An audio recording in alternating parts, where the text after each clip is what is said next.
It's been an eventful year in the Greater Sydney Conference. God, who through Jesus has come to give life and life more abundantly, has blessed us so much. 2019 began in worship with the AUC Pathfinder Camporee and our own youth summer camps, which led to 160 of our young people asking for baptism. Worship continued in February with 6,000 members attending our Ignite camp meeting with a focus on turning up the spiritual temperature in our personal and our corporate lives. That is just the beginning.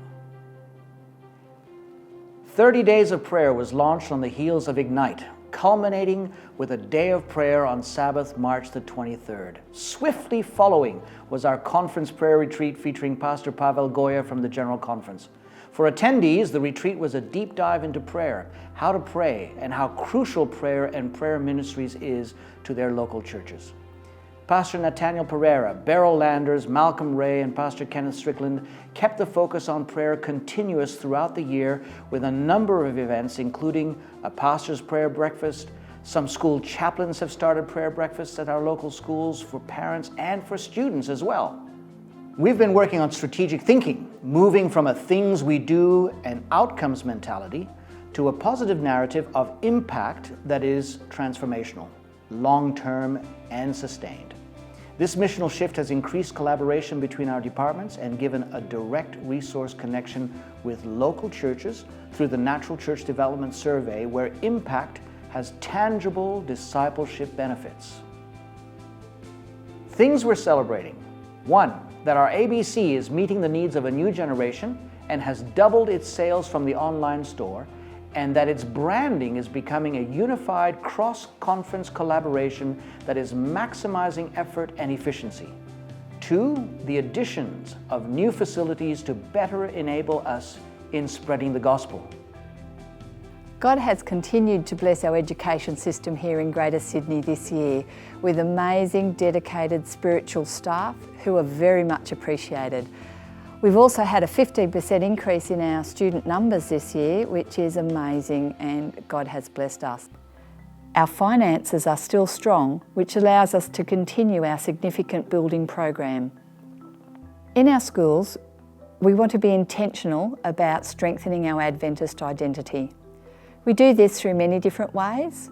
One way is to increase our chaplaincy, and they work with the staff, the students, and the families. We also partner with the Conference Youth Department, Women's Ministries, Men's Ministries and Prayer Ministries to ensure that our staff are also nurtured in spiritual ways. The Conference has also initiated a scholarship program through the offerings. Thank you for giving to those offerings as they've helped many more students come to our schools. We've also been intentional in developing wellbeing programs for students and staff in our schools. As the 3 conferences in New South Wales and ACT, the education system is working more closely together this year. We have shared services in 6 different areas: in teacher registration, in curriculum, in child protection, in learning needs, and also in school improvement. Our school system has also chosen to follow their new ASA branding, and we've begun the journey of rebranding all our schools here in Sydney. I'd just like to thank everyone at our conference and across Australia for all the prayers for our schools. Thank you. Good day. The Royal Commission into Aged Care has been an eye-opener for everyone. We who work in aged care are just as surprised and appalled at the issues that are being uncovered by the Commission.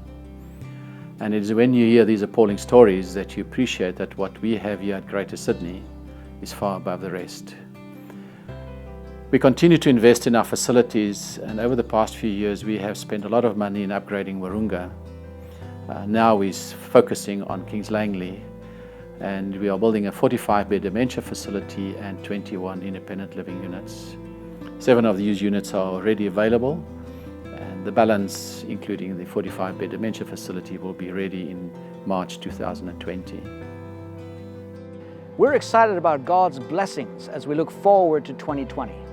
Our second think tank will discuss collaborative action on impacting community engagement and we'll launch our youth-focused 30 Days of Prayer guide with social media chat rooms. We'll be expanding our prayer retreat to include tent camping, such is the demand, and our youth will be growing together in vision with training and leadership development.